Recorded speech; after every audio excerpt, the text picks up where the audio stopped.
Hello, and thank you all for joining us for this continuing education webinar. I am Aziza Belcher-Platt. I am the Education and Training Representative for APA's Division 49. And on behalf of Division 49 CE Committee and all of Division 49, we welcome you to this webinar. You probably saw the registration, so I won't prolong this by redescribing the Parent Circle Family Forum. It is my absolute honor to turn it over to Robbie and Mohammed. Thank you. Again, you want me to start, Ruby? Absolutely. Yeah, okay. She is against the ladies first rule. Or, Well, it might be age before beauty or something like that. Go for it. okay. My name is Muhammad Abu Ja'far. I supposed to live in Jenin in this time, but I'm now in DC studying global health at Georgetown. I came here at August and coming back next year. I lived my whole life in the West Bank in Jenin. This is the cleanest 2 months I ever lived. So I am enjoying the time here. As you know, West Bank is an occupied territory, so I lived my whole life under occupation. I never met an Israeli during my whole life. I only met them in their military jeeps, their military outfits, and this is living in Jenin and West Bank. So I always been living under occupation. So my life started early when in the 1988. And my first interaction was when a tear gas bombed into my bedroom, and we are small Palestinian families, 4 sisters and 4 brothers. So my mother tried to catch us all, and I was 6 months old. I was in the room, and because of the gas, she didn't find me, and she kept looking, and when she came out from the house, they told her that some guy entered the window and took me to the hospital, and they put tubes to take out all the gas from my lungs, and spent 3 days or more in the intensive care unit. So this is a story that I know from my mother. After that, in 2002, the Israeli army invaded Jenin again in 2002. And during this area, entering this area, they have this protocol that they start to shoot. They announce that they are re-entering the city because they entered in April. They occupied all the city. Then after that, they start to come back. And on October 24th, 2002, when my brother was in the school, they start to shoot to announce the curfew. And when the school kids were crossing the streets, one of the bullets rebounded and hit my brother's neck, and the tank approached his body and started to do circle around his body, preventing everyone from helping him. And this is a story that people told because a lot of school kids were there. One of the reasons that I decided to study nursing, and I studied nursing in Nablus, and I witnessed the Israeli soldiers in checkpoint and the humiliation and what's happening. So this wasn't my interaction. And I worked in Ramallah. So one of the days that I came back from Ramallah to my house, there was 2 Israeli Jewish women sitting in our house, my family house. I said hi to them and to my mother, and a lot of women were there, and entered my room. And when they left, I asked my mother why they are here, what they are doing. She told me they are from the parent circle and they told their story and we told our stories and we cried together. So I told her that is this kind of group therapy that you talk and cry, and she told me no, they have dialogue meetings like this, and they have narrative projects that brought Palestinian and Israelis to talk about their narrative and how they are different, and they build bridges and dialogues. And she told me, you should go, I will sign you with this project. And I said, yes, this kind of yes, that because my mother, she is, she is before the feminist movement. She is a strong woman and she forces you to do things. So yes, so I said yes to run away. And 1 week later, I got a call that tomorrow you have a meeting in Beit Jala for the first meeting in Beit Jala. I was angry. I called her, why you register me? She called me, you told me yes, so you said that you want to go. So I was also, because I didn't believe that, nothing will happen with talking with occupation, because it's like it will be like softening the occupation. It will be the good occupation, and that's the maximum that I will reach. So I told her, okay, I put my phone in silent. I will not wake up tomorrow at 6:30. I think the taxi was in front of my house and she was waking me up. So partially I was forced to go, and the other half that I was furious, I was curious. I said, I will go, I will see, nothing will happen. I'm not afraid. I will see what they are doing. I thought they are stupid people, but from curiosity, I wanted to say why they are doing this, because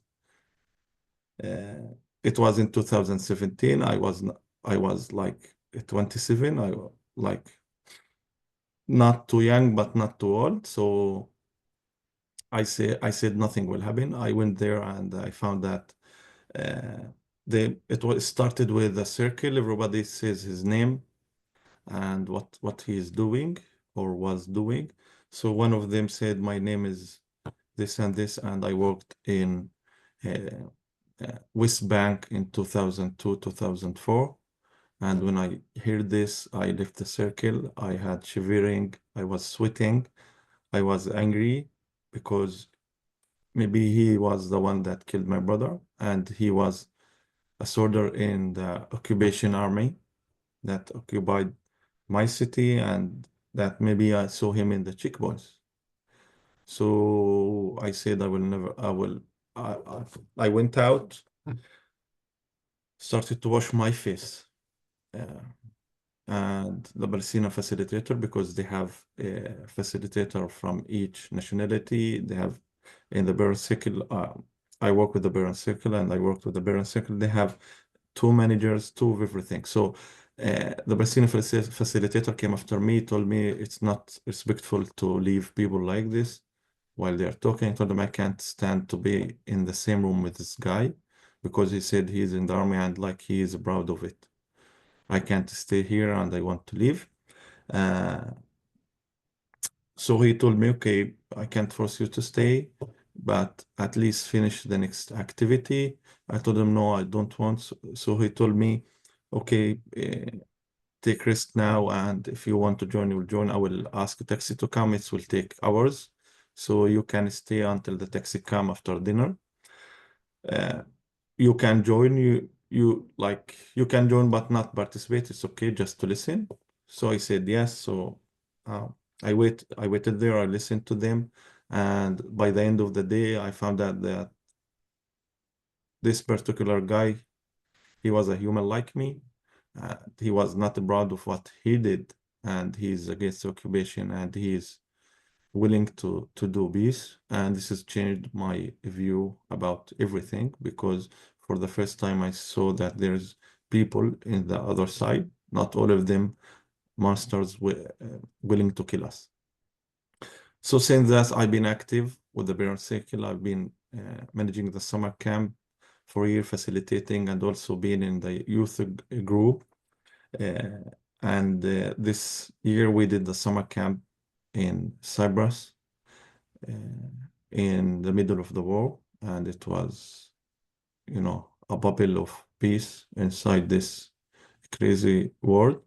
The kids in the first 3 days were angry. A lot of crying happened. A lot of furious kids I had to deal with. And after the 3rd day, when they talked about their personal story, when they talked about their loss and what they are suffering from, they started to open to each other. And eventually, at the 9th day of the summer camp, we forced the Israeli kid to get out of the bus because we are late to the airport, because we have a plane to catch, and they didn't want us to leave. They wanted to stay, and both sides didn't want to leave. And the summer camp is for kids aged 14 to 18. And for most of them, for the first time, they feel the humanity in others, and they feel safe in the summer camp. And this tells you much about the suffering in both sides. Thank you. This is me in 10 minutes. So I'm pleased to not see you. I can't see anybody, which is sad. But I'm grateful that you took the time to listen. And I think a lot of what I'm doing lately is trying to understand why, how things can happen.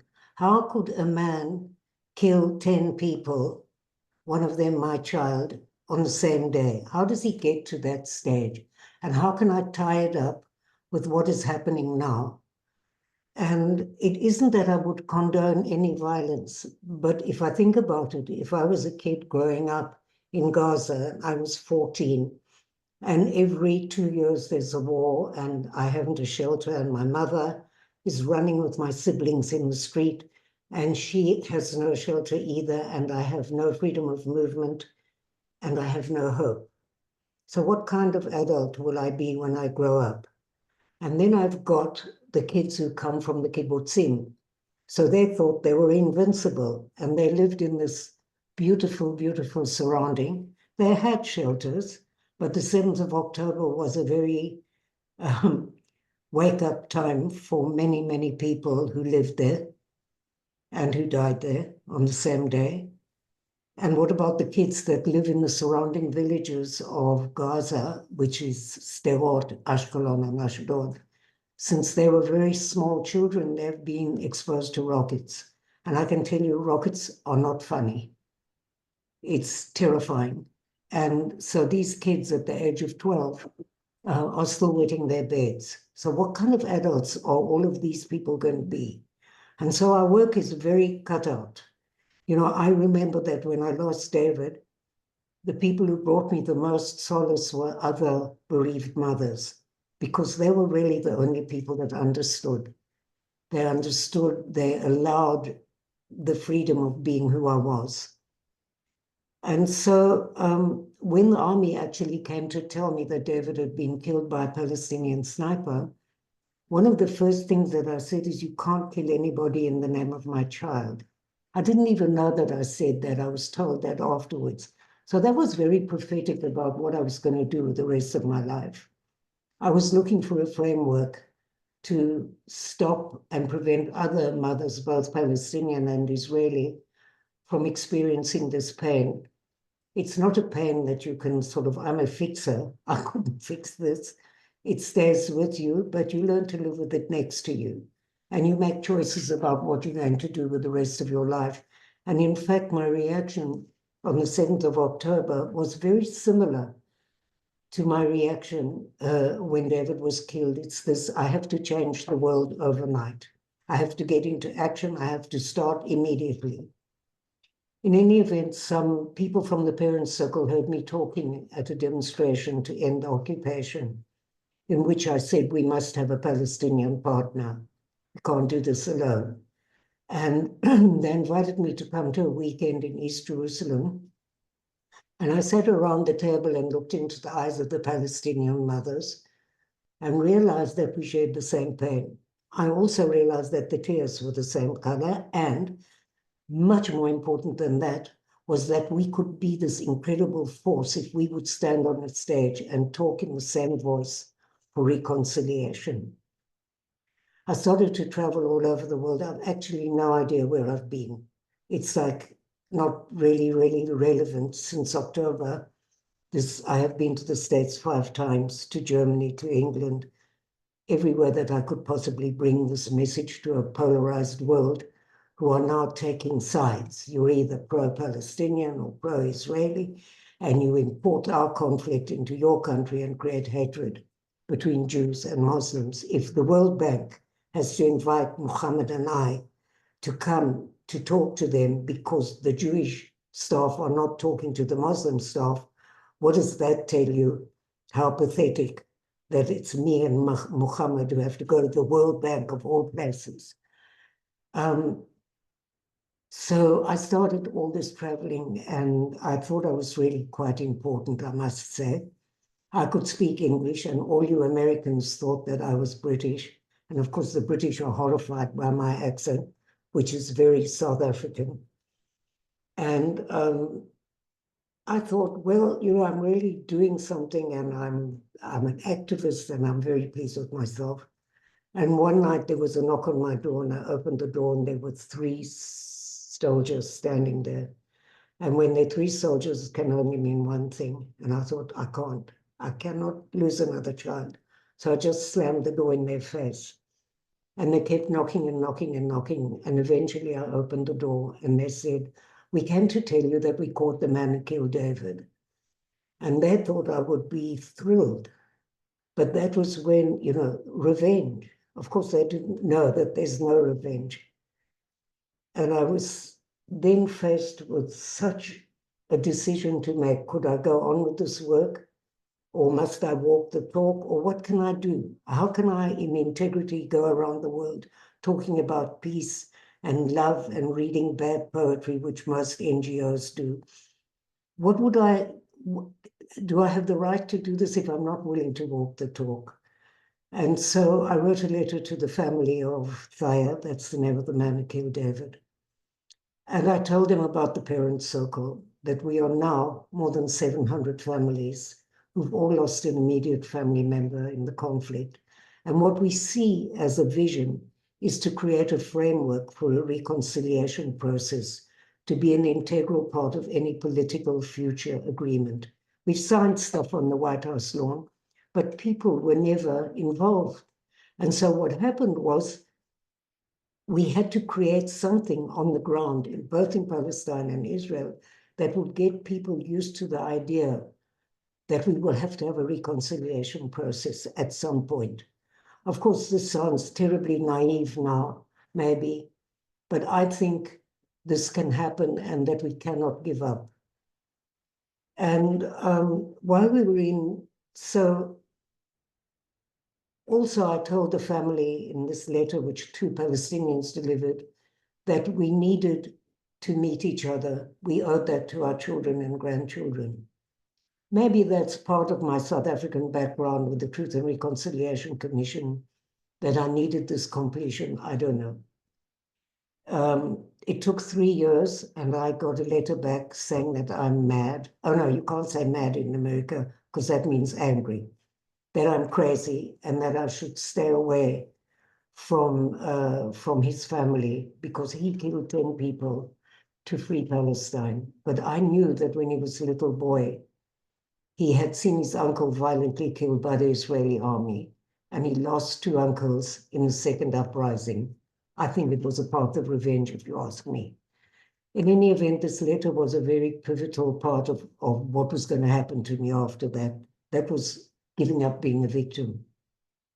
And so I was free now to just go on and do whatever I wanted. I went back to South Africa. We made a film about the Truth and Reconciliation Commission and what lessons we could learn. And I met an extraordinary woman who lost her daughter, who'd gone to the Truth and Reconciliation Commission and said to the people who killed her daughter, "I forgive you." And I wanted to know what she meant when she said she forgave. You know, in almost every talk that I give, if it's a small talk, I would ask people what they mean when they say they forgive. It's not that I have the monopoly on truth. I don't. You know, it's a very individual thing, and it's not part of the parents' circle. It's a very personal decision. It's not, you don't have to forgive. And besides, most Palestinians would not be able to forgive the person because they wouldn't know who it is that killed their family member. So I went to meet this woman who had said to the people who killed her daughter, "I forgive you." And I wanted to know what she meant. And she said, "For me, forgiving is giving up your just right to revenge." And then I met the man who actually sent the people who killed her daughter. And I thought he was going to be some kind of monster. Turns out this extraordinary man. He says to me, by her forgiving me, she released me from the prison of my inhumanity. I'm very involved with restorative justice now because I think it's terribly important. And I wish the whole world would look at that as an answer to so much incarceration. And then I came back to Israel. I tried to meet with the sniper, going through various ministers of justice who are really ministers of justice. And unfortunately, the law says that he has to ask to meet me. It's not that important anymore in my life. But I think that I'm a very free person now, and that's quite extraordinary. And I'm so grateful also to be a part of the change in people, of their transformation in the parent circle, because when you meet somebody who's so filled with hatred and you get them to tell their personal story, because most of the work that we do is through the personal story. I'll just give you one example. By the way, I can go on talking till tomorrow morning. Aziza, you're quite welcome to shut me up if you I think have no I'm desire to not. shut you up. You keep going. So I can't actually remember what I was saying when I said that. What was it? Muhammad, help. You were talking about transformation, talking about personal. Okay, I went to a meeting of Palestinian mothers and family members, women, in the West Bank, sorry, in a town called Bet Umar. And it was only me and the filmmakers and a whole bunch of women. And a woman walked into the room, completely covered, all black, with a necklace around her neck with a picture of her son. It was clear to me that she was a bereaved mother. She took one look at me and decided to push off because she wouldn't sit in the same room, just like Muhammad, as an Israeli. But I caught her at the door. And I said, "Please come and tell me what happened to your son. How did it happen? What was his name? How old was he?" All the details. And then most of the time she was sitting with her back to me. And then I said, "Well, would you like to see a picture of David?" And reluctantly she turned towards me and I had the picture in my hand. And she said, "Haram," which means what a pity. And that was her turning point and transformation. Today, this woman, Bushra, is probably one of the most important women in the women's group in the parent circle. How extraordinary that I could be a part of this. You know, I'm grateful for that and for many other experiences that we've had. While we were in Washington, we went to Georgetown University, and now I'll tell you a little story about Muhammad. The president of Georgetown invited us for dinner. So he was sitting in the middle and Muhammad on one side and me on the other. And I said to him, "Muhammad, you should come and study here for a year." So DeJoya said, "I can make that happen." And here he is in Georgetown. Isn't that an extraordinary story? You never know when you open your big mouth what will happen. In any event, we asked Georgetown if they could help us create an online program. It's an education program. It's called Listening from the Heart. what we did was we filmed 3 dialogue meetings, as if you were a meeting now with Muhammad and myself, with 3 different couples, with question and answer and a manual that Georgetown helped us prepare. So it's now ready for use. We then met the Teachers Federation, the American Teachers Federation, who agreed to endorse it. We went to Texas. I don't believe that I did that, but I did. And we presented the whole thing and they endorsed it, which is amazing. And then we met with NYU University, and I was there last month, and we launched the program there, and they have now become an extraordinary partner. We are sending a young group of Yapim. Muhammad, you probably don't know this unless you spoke to Tamar, a group of 20 kids to Prague, where they're going, and NYU is going to sponsor the whole journey, which is quite extraordinary because it's, again, this situation where you can get out and heal. There's so much anger and so much trauma here. I don't know who's going to deal with all of this, but I can tell you that we're going to have to be very active. But another thing that I will tell you is the most extraordinary people have come out of this 7th of October. I traveled now to New York with a young Israeli man called Yonatan Zayden. His mother was Vivian Silver. She was a wonderful activist. And she used to drive children from Gaza to hospitals in Israel. And she started Women Wage Peace.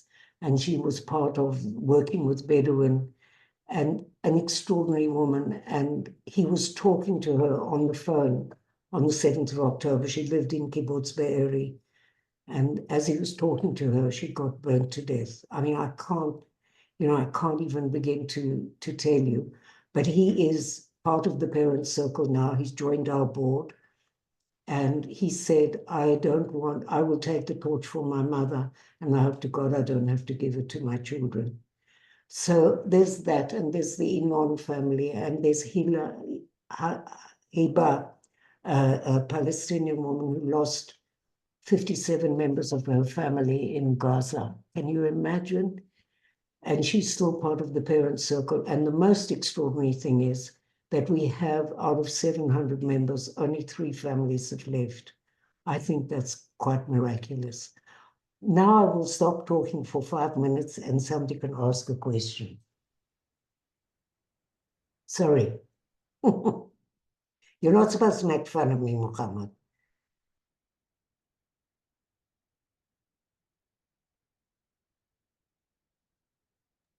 Okay, we have questions.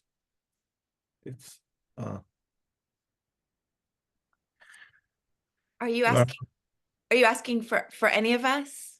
yeah. If Oh, I have no questions. I'm so moved. I am so moved first by you, Muhammad, and also by you. And I'm sorry, what is your name? It just says My name parents. is Robbie. I don't know how suddenly it became the parent circle. Okay, My okay. name is Robbie. But I just want to say I am a member of the U.S. Palestine Mental Health Network, and I have a dear friend, a communication partner who has left Gaza, and his family's still in Gaza, and we talk, and I grew up, I'm Jewish, and I am so moved every time I talk to him every week, and I'm just so moved by you all, and I'm just so moved by the idea that some of the reality of what's happening to all of our people in Gaza is being translated in a way that is being heard, and I'm just moved, and thank you.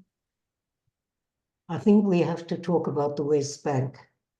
You know, there's a tendency, it's like with the media, it's what's on Broadway. It used to be, nobody cares about Sudan. There's only 18 million people on the brink of starvation. Who cares anymore? And so, you know, I begin to think, how can we get people to be a part of the solution and not the problem? And how do we deal with the students now? And I think one of the best ways to deal with the students is to tell them that this is the first time that Palestine has been on the map for so many years. And if they took all that fantastic energy for change and they would support either the Palestinian or the Israeli NGOs that are working on the ground to end the occupation and peace, wouldn't that be the most extraordinary thing? Because that would make an energy that would make a difference in Muhammad's life and in my life. And so this is part of what we're doing with the Listening from the Heart, is to bring the students to this point, because it's no good saying you can't go and burn flags or do things. They're not going to listen to that. But if they could become part of the solution, that would be extraordinary, I think. You know, and so this is part of the message. We may be in Washington, I'm not sure, on the 21st of November for a few days. And I don't know about this, traveling is insane. The air hostesses on El Al, because that's the only airline that flies, know me by now. You know, what are you doing? Where are you going? So, yes, that was a strange answer. I have a question. Yeah, you can ask. So my understanding is that we're mostly or all therapists on this call.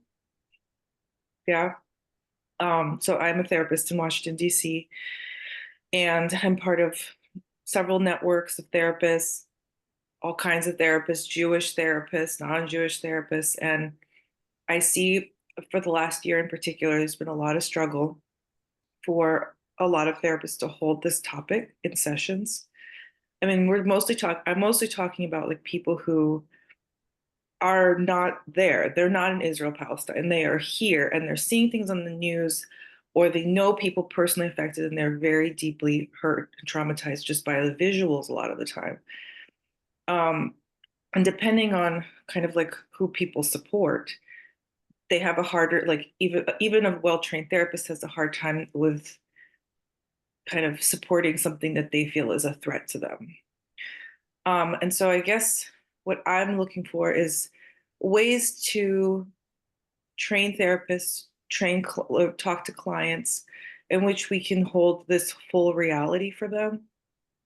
And I don't know if you guys have insight about that. And again, this is for people who are in the United States, not in the land. Well, but all the program that we told you about called Listening to the Heart is for America. Okay. It's also going to be in Germany and in Italy. And Aziza, I can ask Leo to send you a link, or you can just open Listening from the Heart, and you will find you can order the program. I will And send. it gives you a manual where you can also how to deal with all of this stuff. I don't know. I don't have a solution of, you know, I would tell you my first experience with a psychologist after David was killed, but you wouldn't be very pleased. But actually, she was very clever. So shall I tell you for entertainment? Okay. So I didn't know what to do after David was killed. I started running around all over the world.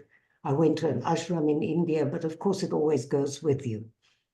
So somebody suggested that I go to this psychologist who's the most famous grief counselor that there is in Israel from 73 war. And when I came into the room, we had this whole discussion about my parents and my, you know, like my whole, I mean, I've been there and done that. And it was extremely boring. So then I thought, what did I do now? I'll have to go back. I can't just go once. So I went the second time and she looked at me and she said, Robbie, I can't help you. You will do great things. So I looked at her as if she was insane. And she said, because you will have no fear. And I can tell you that I stood up on a stage with 60,000 people 3 months after David was killed. And actually, I thought to myself, wow, she was right. As angry as I was with her, how she understood that I had no fear. That's not an answer to your question, Irina. The answer to the question is you have to do your own research. And I suggest that you take the stories from the listening from the heart, and also open. There's so much material of the parent circle. Most of it is about personal stories. Most of it. That's the method that we work. And because if you look at it, if you are Palestinian or Israeli and you're watching your specific news, it's like living in a parallel universe. There's no connection. And 2 days after the war, we had our first staff meeting. We are about 20 staff, Palestinian and Israeli. And you can imagine how much anger and pain and this terrible experience of 2 days after the 7th of October. But I recognized that we had built enough trust to be able to listen with empathy, even if we didn't agree. And that's part of, it's so hard to do that. And what's going on in the States is incredible, the importation of our conflict. When we were in Georgetown, I asked the students, what on earth is some poor kid who's studying medicine or law or accountancy, happens to be Jewish, what has he got to do with the decisions of Netanyahu? Is this an instance of anti-Semitism that terrifies me?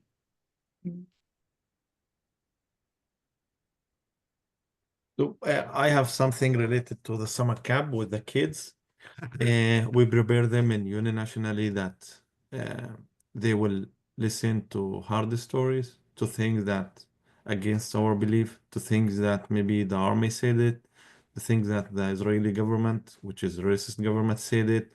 So we are not here to fight about the narrative. We are not here to force the others to believe in our narrative. We will listen to their narrative, we will say our narrative, and we will talk more about our personal story. So we have personal approach in our life, and in the way that we are doing in the summer camp, that we always focus on the human side, and this will take time. And I think if you are doing it in a group, it will take days.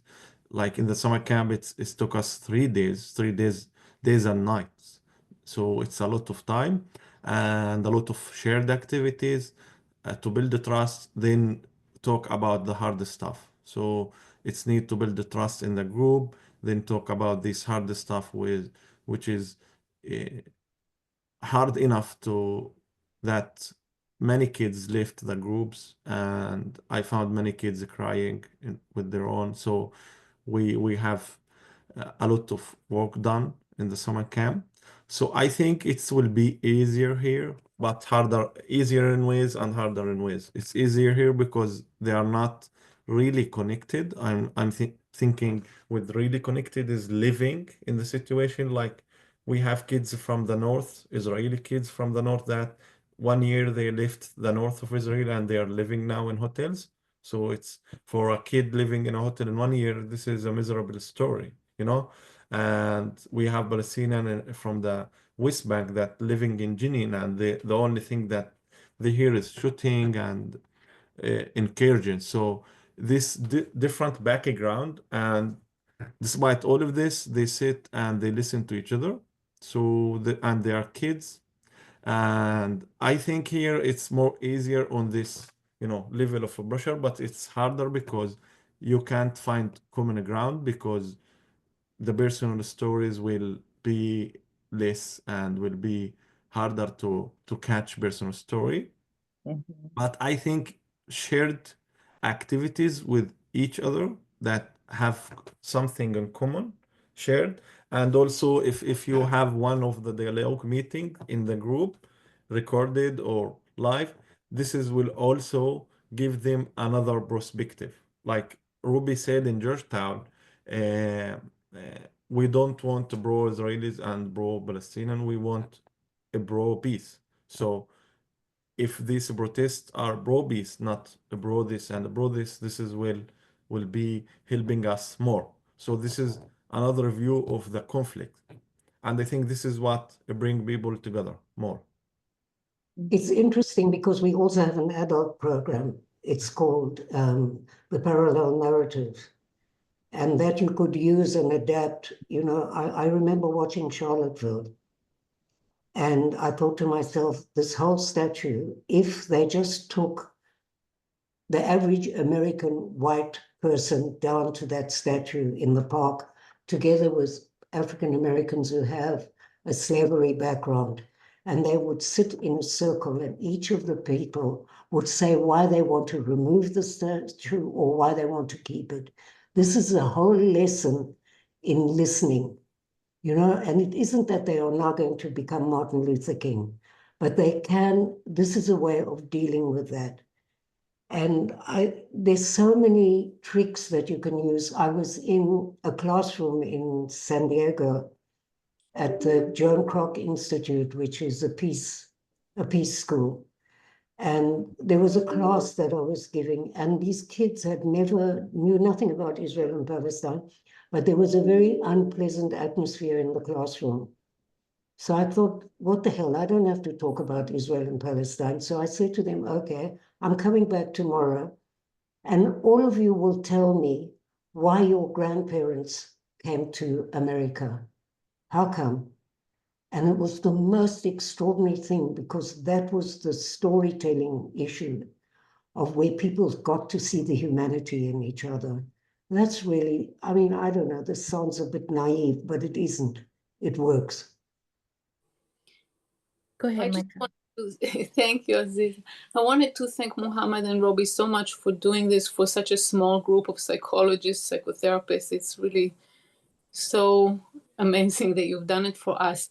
I'm a psychologist. I'm Israeli in origin. I live in New York. I feel extremely helpless.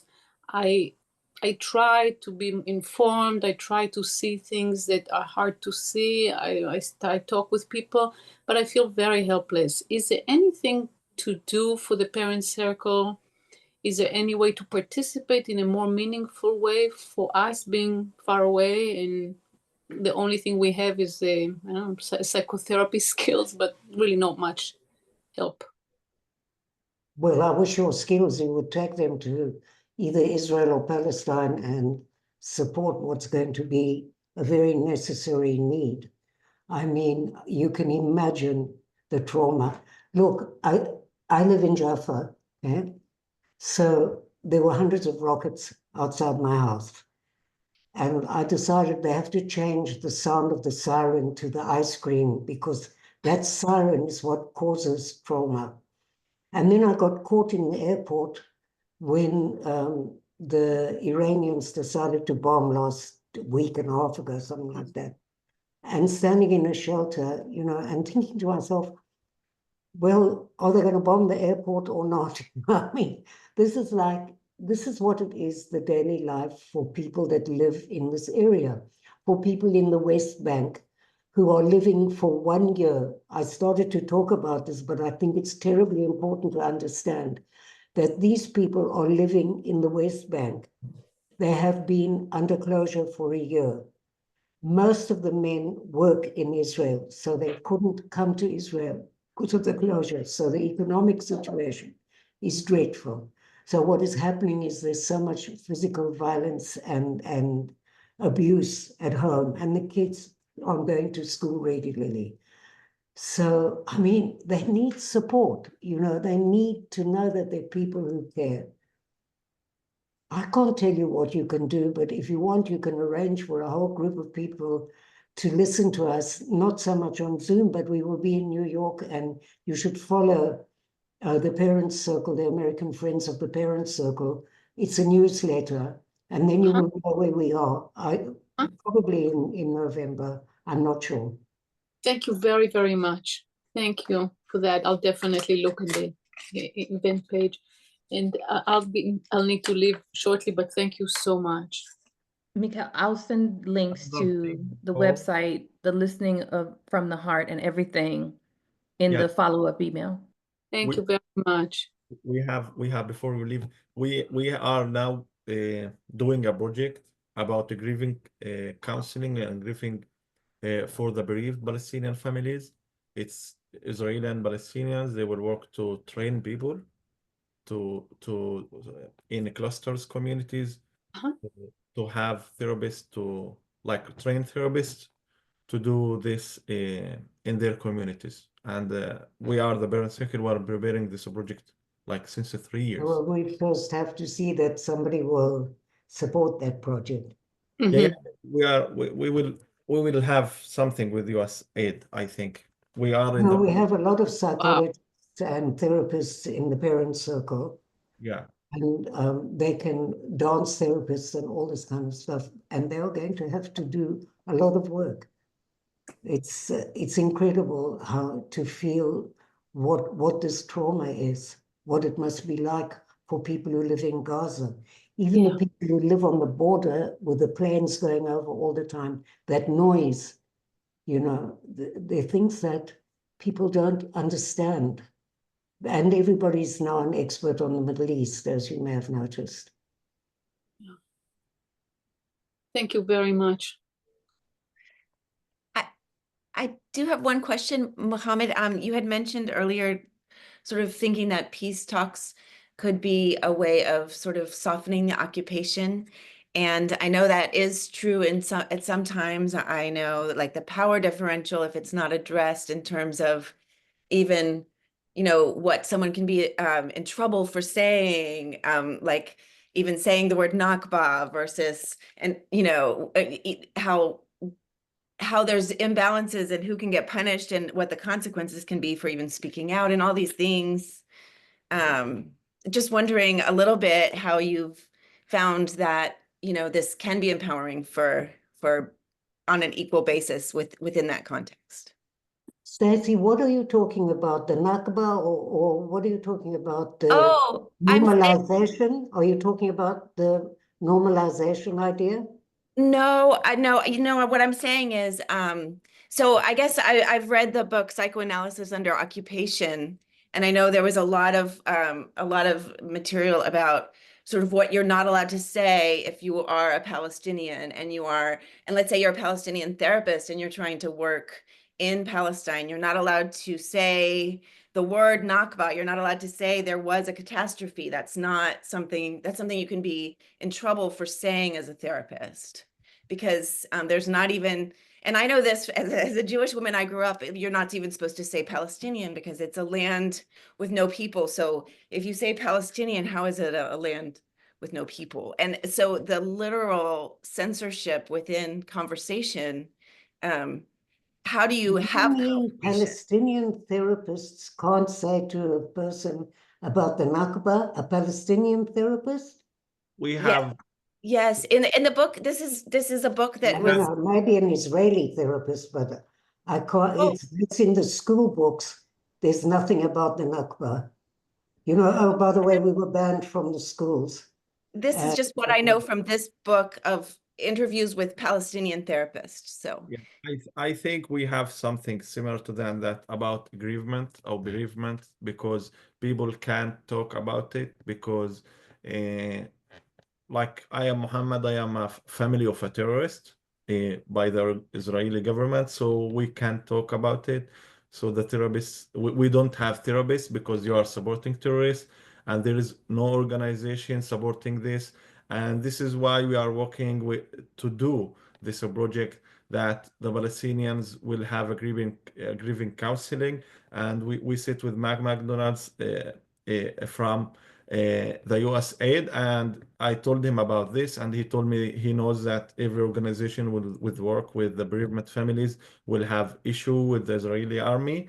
So he told me, and he promised that proceed with the project and submit it to the US aid, and we will help you to make it happen. And this kind of thing, censorship, it happens also on social media and everywhere in West Bank especially. Many people got detained without a trial because they said their opinion. So this happened oftenly in the West Bank, not in Gaza. So I knew what this represents, but I will tell you something about the therapists. We don't have therapists. We don't have enough therapists. I live in Jenin, which is the last 3 years, it was like a hell. There's incursion everywhere.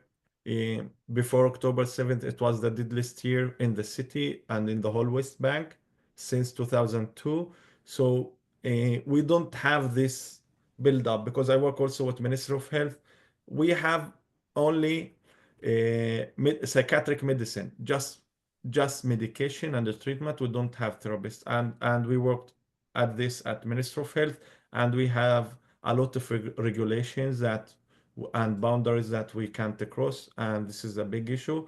And this is why I will work with the Parent Circle to start this, and with the help of USAID.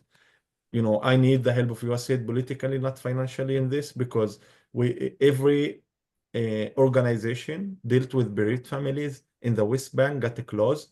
No organization for the bereaved families opened since 2002, and now I took unpaid leave, but the last 3 years we didn't get paid full salaries at the Palestinian Authority because the Israeli government says there is money going to bereaved families, and they are families of terrorists. So they cut most of the what they call the money from the money that gets from the tax, from Palestinian tax, from the borders. They cut most of the money and not sending it to the Palestinian Authority. This is why, like, for 3 years, we didn't get paid the full salary since 3 years. So this is one of the things that I think that if we work as NGOs, as people, we can fulfill this. I know it's in the ground, it's so hard, and I think at least we can do it remotely, because someone should, because if there is no treatment, no grieving cycling, there will be, in the grieving cycling, there is revenge. So if we didn't process this cycle, and if we didn't talk about this, how many families in the West Bank and in Gaza will have the way of revenge and have the way of violence? And I think this is one of the most important thing, and this is the one that we should work on more, that treating the people and the health, the mental health of people, because this is what brings peace. You can't talk about peace with people that are in pain, in constant pain. You know what's so terrible, if you think about it?